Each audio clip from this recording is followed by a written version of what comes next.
My garden. We got lots of things going on here. We got pepper plants, kohlrabi, zucchini, zabrinas. Look at these beautiful flowers. How beautiful that is.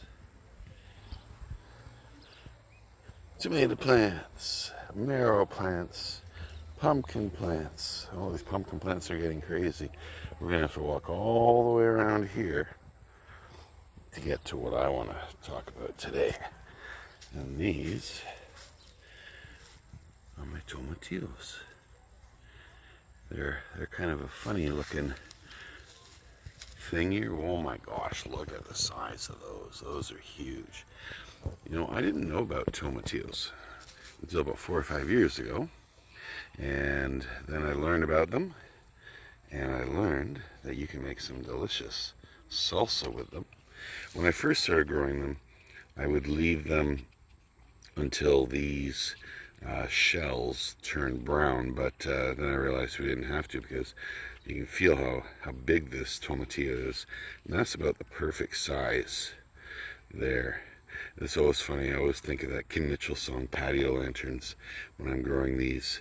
So today, we've got a ton of these, and this is what my colander is for. I'm going to fill this sucker up with tomatillos.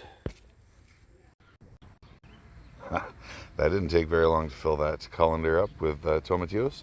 Now, I do have some other ones here, but the way you can tell though when they're ripe, if you can squish it, you can't feel the tomatillo in there. Like this is a big squishy one, and you can feel the tomatillo is very, very small. Well, if they're small, well, you just leave them to grow for a little while.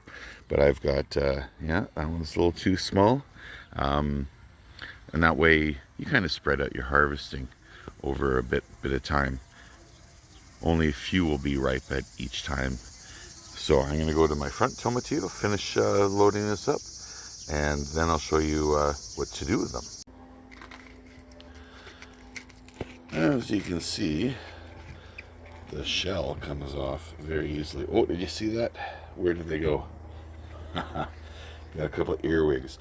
I don't know what those earwigs do, but tomatillos, I always find you get a lot of earwigs in there, but you can see that they don't really disturb the tomatillo very much at all. So I don't know if they're drinking the water, if they're just hanging out and having a little home in there and chilling out. So my next video, tune in for that. We're going to talk about the recipe and how to make sauce.